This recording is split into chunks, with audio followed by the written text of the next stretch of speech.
Hello, everybody, and welcome to Taking Control, the ADHD podcast on rashpixel.fm. I'm Pete Wright, and right over there is Nikki Kinzer. Hello, everyone. Hi, Nikki. Hi, Pete. You feeling good? You feeling strong? I'm feeling good. I'm feeling strong, but I got to be honest. You don't sound. That was not a compelling. Well, I have to be honest. I'm a mother of two teenagers, and it's not always easy. Teenagers.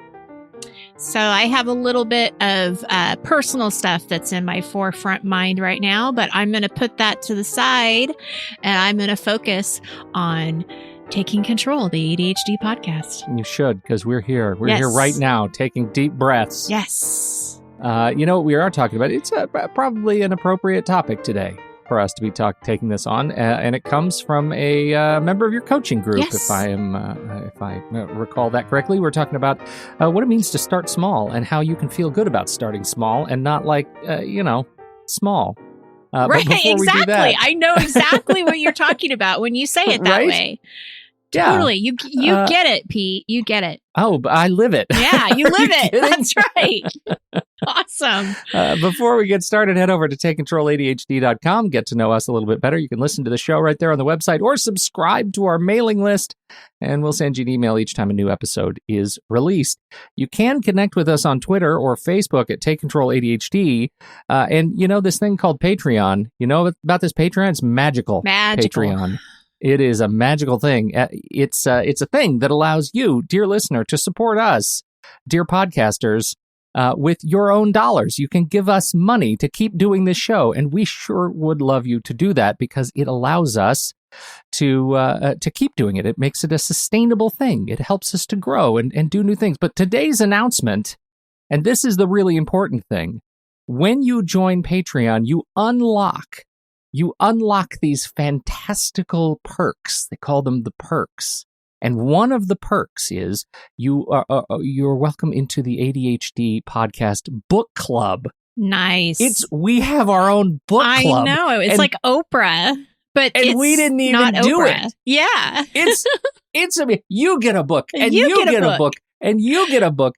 It is a fantastic thing that it's a Rachel, Discord community member and fantastic patron, spearheaded, and now we have this amazing book club, and I'm in the book club. I'm a member. Yay! I didn't even do anything. I just read the book and get to go talk about it. We haven't had our first meeting yet, but the book club is being organized and spun up in Discord. So here's the thing: you sign up to support us in Patreon, and then you are invited into Discord. When you connect your Discord, it's a chat app. You've never heard about it. It's a wonderful chat community app.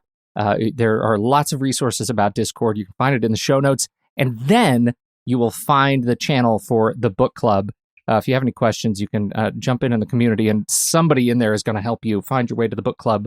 It is so good and so excited. The first book that we're taking on is Nancy Rady's The Disorganized Mind. You've read this book, right? I have. Yes, I have it on my bookshelf. She's good. She is. Nancy. She's very good. She's so good. So we're very excited. Again, your support helps us keep trucking along here. It means the world to us, and it unlocks one of many perks that you get, access mostly to this group of amazing people who are living with ADHD and learning together. Again, I'm a part of it. I'm reading the book now. I can't wait to dig in with this group. So jump in, patreon.com. That's patreon.com/the ADHD podcast. Thank you. There you go. So we're talking about starting small. Can you set us up? How did this come about? Because my goodness, sometimes your coaching group members are amazing. Feels like they're talking just to me. I know. They're amazing. Well, you get a small group of ADDers together and a lot comes out of that. Yeah, it doesn't take long. It doesn't take long. No. And so, there's always this reoccurring theme in our podcasts, especially coming from me. Start small. Right? I mean, it's always sort of what I say. But then this question came to me of, well, how does one person, or how does one begin to feel comfortable with starting small and being okay with lowering your expectations? And this came from a group member. And, how do you feel comfortable?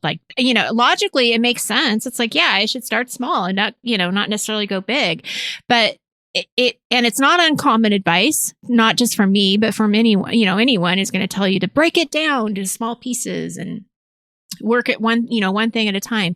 But when we say that, it makes logical sense, but somehow it also feels negative. Oh, yeah.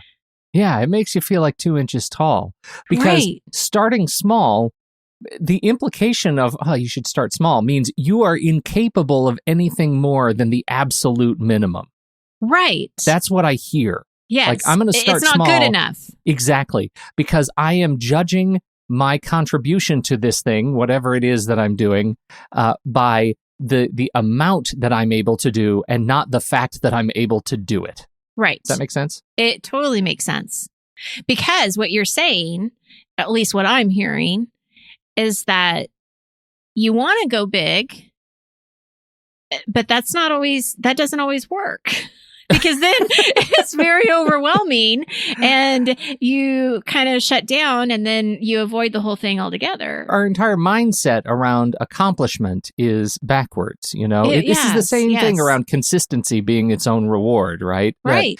That it's not just the fact that I can't handle all of the things that are being thrown at me. I can't handle because I'm not, neurotypical. But I would argue that even those who are, quote, neurotypical often can't handle all the crap that's being thrown at them. We all have to handle this stuff differently. It's so true. And I completely agree with this. This is not just a problem for ADDers. This is a problem for everyone. Yeah. And it is hard to wrap your head around, is it okay to lower my expectations? Because again, that just feels really negative and somehow we're disappointing ourselves and other people. Yeah. And this applies, this concept, this strategy of starting small really applies to a lot of different areas if you break it down into your life. It can be your to-do list. We want to get so much done in a day or a week. So we aim high, but then we get disappointed when we only do, 3 things. It can be when you're trying to develop new healthy habits like exercise and healthy diet. If you go right in and try to change everything all at once, you're going to last maybe 2 or 3 days. Right. So, what happens is we get in this trap of trying to change too many things at once, and we're practicing too many strategies at once. And again, we logically know that our expectations are probably too high. We logically know that we probably isn't, this is not going to work. This probably won't happen. But there's always hope. We always have that hope that it could happen. Right. But this is a game that we're playing kind of back and forth with each other or with yourself, actually.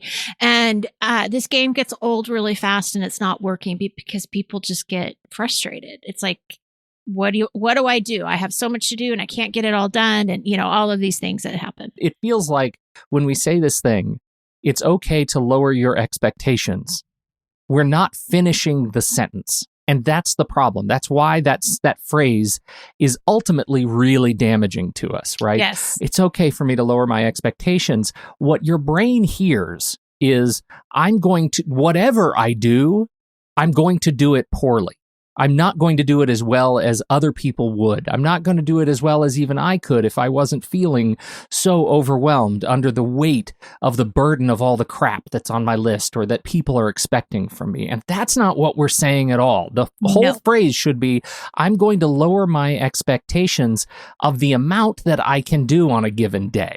Yes. But I'm still going to do it to the very best of my ability, and I'm going to be proud of it. Yes. That one thing that I accomplish, I will be proud of it today. Yes, I love that. Let's just sit with that for a second. The one thing I do today, I will be proud of it. That's huge. And I have to say that every single stinking day because that's sort of the world we live in. And if you don't have a system for figuring out what it is that you need to see when you need to see it, that can be a real struggle. Well, and just to give people kind of a visual with what you just said, we want to set yourself up, or you want to set yourself up for success, right? We all want to succeed. Small successes build up to big successes, right? So you don't get to the top of the staircase in one giant leap. You have to get there one step at a time, and every step matters. And that's the positive spin that we're putting on this. And it's an important positive spin because that is how you get to the top is, everything matters. Starting small, each step, whatever, however you want to look at it. Something that we mentioned earlier is that when we get overwhelmed, ADDers tend to shut down. They go into avoidance mode. So when you start small, when you do these little things that you're practicing, right, and building up to, then you're getting started. And that's one of the biggest, roadblocks to crush is to get started. And you've crushed it because you have gotten, you've taken that next step. And so that's just another benefit of this. Now, Pete Wright, I have in my notes here that you want to talk about GTD, but you're not really sure if this is the right place for it. So what do you think? Yes, you did. What is it about GTD that you want to add to this? And GTD, just for folks that may not be familiar with it, is Getting Things Done by David Allen. Trademark David Allen Co. Yes. Used without permission, but with great grace. Yeah. This is it is for many people a fantastic tool or tool set, I should say. It's a fantastic methodology for allowing you to manage all of the complexity of life. But for ADDers, it often leads to many rat holes and hyperfocus and, focusing on the system and not the actual work and all the stuff we've talked about in the past. I still have a lot of love for it. I spent a lot of years working in GTD. I'm not quite the advocate that I once was, but there are things in GTD that are super important. And one of them is, I mentioned the idea of having this system that shows you what you need to do when you need to do it. One of the benefits of going into a bit of a hyper-focus mode in GTD, right, that getting all of your stuff in there and doing it the way, David Allen says you need to do it, so that your tickler files are working the way they're working, so that when you get to any given day, you're able to, in his case, it was all files and folders. You open the day's folder and you see exactly what you need to do. I'm biting my lip here. I know, but stand by. But you don't see all the other stuff, right? You don't see all of the other stuff that is out there. That's really the problem with so many systems of brain dumps of all these things, that when you see your initial brain dump, oh my God, there's just so much stuff on that list. I'm going so easily into overwhelm mode. A brain dump can be such an easy trigger. Mm-hmm. One of the benefits of GTD is that there is this outcome where you could get to a point where all you see is the stuff that is most important for you to do right at that very moment. And that's amazingly difficult to do. So I'm not advocating that everybody does it. But what I am thinking is there is a mindset around, and part of the muscle is building that mindset, that GTD mindset that says, how am I going to incorporate the things that are most important to my day right now and be able to let myself off the hook for all the things that aren't due today, that aren't important for me to do, to move down the field today? Mm-hmm. How do I build that muscle and then build a system around it? And that's really hard, because letting go is incredibly difficult with ADHD. It's incredibly difficult to say, I'm not going to look at a thing that's due Friday, because even though I have 15 things due today. Oh my gosh, I have so much to say about this. So what you just said is an explanation of ADHD in the sense of everything has the same importance, right? So your ADHD is immediately getting in the way, because when you look at that big list, everything has the same importance. So it's hard to negotiate what is most important. But what I loved about what you just said, Pete, is that you're taking a system that he has recommended and you're tweaking it enough to have it work for you. And that, I think, is really important, is that what you're saying is that, the brain dump can be really beneficial, right? Because we don't want to keep things in our head. We want to get them out on paper so that we don't worry about forgetting about them. So I really like the brain dump. I think that works. But you have recognized a really important, or acknowledged a really important problem, is it's overwhelming. Mm-hmm. And then especially if you're not accustomed to it. Right. So now you're stuck because it's so overwhelming. You're taking it to the next step, saying, but what if I could let go of this stuff that doesn't really matter and just focus on the things that really do right now? And I think that's a pretty important distinction, is that when you follow any of these things, whether it's GTD, Brian Tracy, Stephen Covey, any of those people, you have to remember that their work is not written for the ADHD mind. Right. So you're going to have to tweak the ideas and the thoughts to make it work for you, because they all have great information. They all have excellent points. It's just that we've got to manipulate it so that it works for you.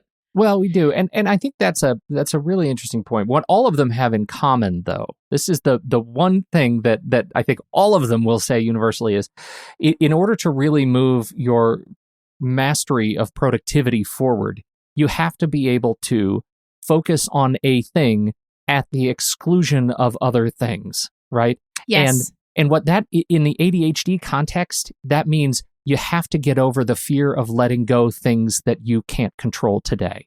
You're right. You have to get over the fear of that. And there is a transition you can make to do that. It does exist, but it takes an enormous amount of practice. And you have to stop saying, I'm too scared to let go that I'll forget stuff. If you have a system that you can slowly but surely start to put pressure on and trust, then you can let go of that. You can do it. I really believe it. I know that it's a reality. That's good. That's good.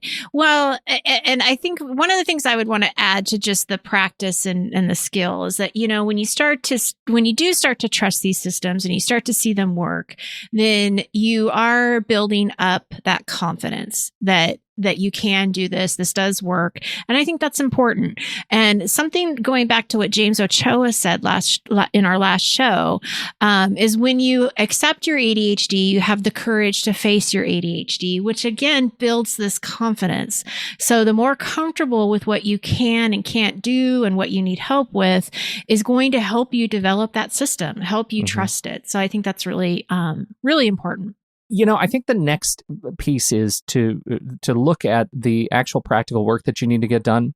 And it goes back a little bit to a system, not necessarily GTD, but to be able to stop and look at your list. And again, to give yourself the freedom to say, that's a long list. I'm only going to do 2 things today. And that's an interesting sort of set of rules that I've been following along some productivity folks and YouTubers who are doing a lot of thinking about this. And one of the things I've noticed over the last several, I would say 1 to 2 years, is that there is an increasing sort of movement toward promising that, or committing to fewer things in a day.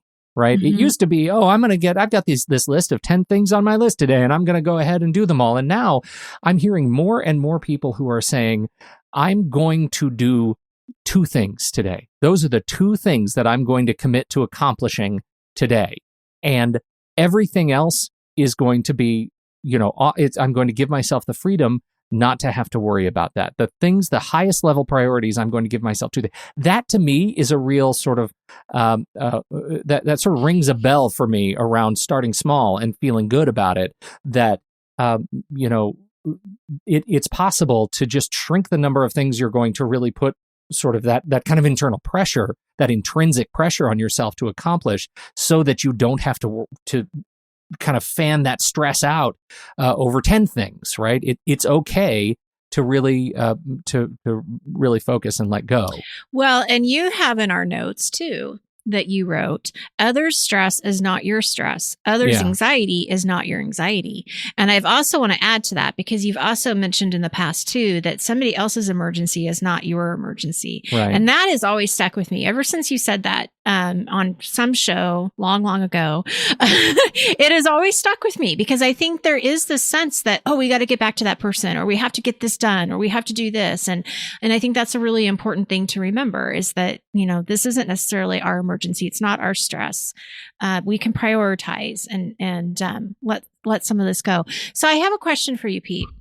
So if we were to be able to let go of some of these pressures and expectations, and you look at your to-do list and you're saying, okay, I'm going to only focus on 2 things, or I'm only going to focus on 1 habit, 1 new strategy, and you didn't have expectations. Let's just say that there was none. You were not tied to the outcome. how would that feel? Would it feel different?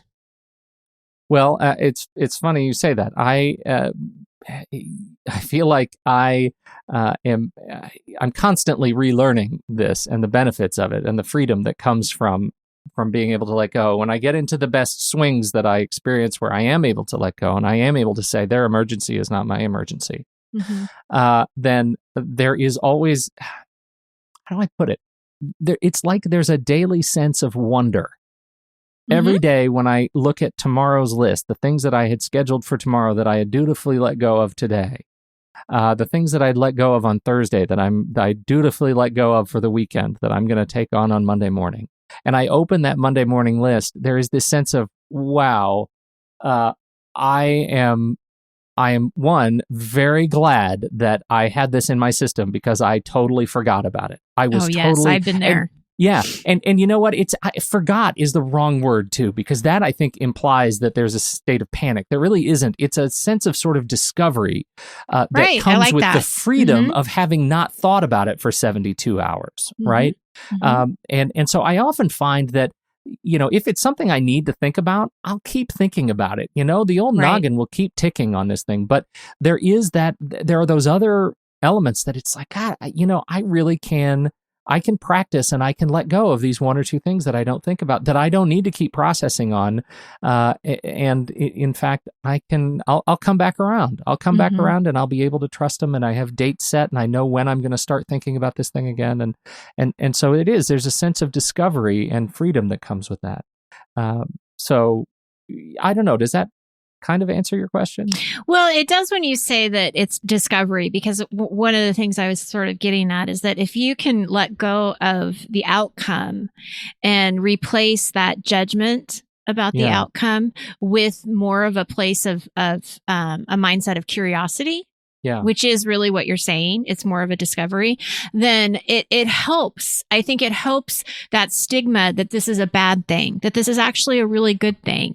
And we always talk about practice. We always talk about, you know, we need to practice these skills. Well, starting small, you have to practice too. And so encouraging our listeners to just come towards it with more of a place of curiosity than judgment and not be attached to the outcome. You didn't get 10 things done today. That's okay. You know what? You got 3 things done. And so now, as we've always talked about, then you move the things that you need to other days and you do that daily review. I mean, everything is connected, right? I mean, everything's connected. But that's really kind of the question I was asking. It's really hard to do this stuff. And I don't want to make it sound super easy. And there aren't very many systems out there that are really designed to help you kind of uncover this. But I do something came across my YouTube feeds this weekend, which is an interview with Ryder Carroll. And Ryder Carroll is the originator of the bullet journal. And interesting. And it was a really interesting interview because, you know, I've been through all the videos, setting up my own bullet journal, going through all of the systems and things, and I still have some fairly firm opinions about the bullet journal and specifically around ADHD. But what was really interesting about this conversation is that he said the reason he started using bullet journal, right, and coming up with this whole system and doing it the way he did it is because he lives with significant symptoms of ADHD himself. And so the bullet journal was in fact his answer to ADHD. And getting good at this and creating friction where there needed to be friction in his life. And that means, you know, repeating the tasks every day. You know, when you do when you make your list for the following day, you make your calendar, you do all that. Increasing that friction is part of the way that you process moving things forward. And the things that become like you just don't want to write them anymore. You're just like done writing them anymore. There's nobody counting on you. You wanted to do them. They're now, that means they're not important anymore. And you allow them to fall off your list.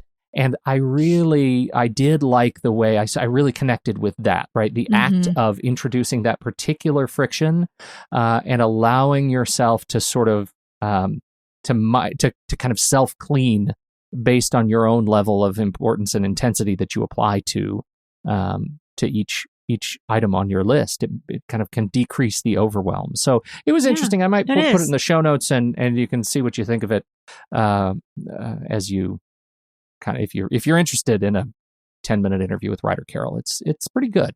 I'm interested. I'll All right. watch it. So All put right. it in the show notes. Noted. All right. So the next thing I want to talk about is sort of on a coaching perspective, right? I love to coach. And I know that there's probably listeners out there that are certainly probably having a little bit of their own resistance to starting small. And so I just have a few questions, reflective questions for people to think about. One is I think it will help you if you can identify what's uncomfortable for you about starting small. And what is it that you're fearing? And so is it because you feel like you're letting yourself down? Is it because you're letting other people down? You know, all of these things. We want to really identify what is uncomfortable for you. And whatever your first answer is, don't accept that. I think that that's something that in the many years that I have been coaching that I've learned is that the first answer is usually not the correct answer. You've got to unlayer what is really there. And so this does take a little bit of time to kind of figure out what it is that's really making you feel uncomfortable about this. Right. And what are you protecting yourself from? Because there is probably something that you're protecting yourself from. So what is that? How is setting the high expectations serving you? Somehow, if you keep doing this, if you continue to have this, long to-do list, what is it about that that's serving you? What does that do for you? Does it make you feel like you're more productive? Does it make you feel better? I don't know. So that's what we have to figure out is why do we keep doing this? Well, and I would just throw in, we are all our best martyrs. Right? Oh, of course. Like this is how we operate. When you have a really, really long list of things to do and you keep adding stuff to it, you're doing it because like there is a dopamine satisfaction in there that just tells you, oh my gosh, you're so busy, right? Look how hard things are, and it's kind of like the nature of the pity party, right. And you're 12 years old again, and you just want to crawl under the bed, and there's something like that having a long list is somehow justifying feeling bad about it. And so you just want to go sit in the closet and cry. And sometimes that's what you need to do. That's okay. That's okay. Absolutely. To go do that. If that enables you to come back and look at the top thing on the list and fold the paper so that you can't see anything else on the list, but the first thing, and then do that thing. Right. Because what we're talking about here is that we're talking about limiting beliefs. Right? Because what you're saying is that for whatever reason, it makes me feel better to be busy. It makes me feel better. It's like I get this rush that I'm doing all this stuff, which is a limiting belief because we know that that's not working. Right. And so we're noticing that and we're understanding where that's coming from. And just like you said, it's fold the paper then. Fold the paper so you can just see the one or two things. And then the next question I have is what can you do to give yourself permission to be comfortable with the idea of starting small? Yeah. So we got to give and that comes from yourself, right? It doesn't come from Pete and Nikki. It comes from yourself of how do you give yourself permission to be comfortable with that, to be proud of that and know that you're crushing a lot of different roadblocks by starting small, right? I mean, there's a lot of really positive things. And then the last question is really what is an area in your life that you could start with this? Where can you start? With this kind of philosophy that we're talking about and take some action and practice. Right. I mean, we can be in pretty good shape even if we're only getting one thing done a day. I feel okay about that. Well, I do too. And I think that the biggest thing for people to remember is that it is okay. It doesn't reflect on who you are as a person. Right. You're not a bad person because you didn't get the list completed. Right. So remembering to separate that, it's not who you are. It's just your day got busy. Hey, this has been good. Thank you, everybody, for downloading and listening to this show. And thank you, all of our Patreon members who are hanging out and chatting with us while we do the show. We're going to hang out with them a little while longer. And if you were a patron, you'd be in there, too, doing the same thing during the live stream. So thanks, everybody. On behalf of Nikki Kinzer, I'm Pete Wright, and we'll catch you next time right here on Taking Control, the ADHD podcast.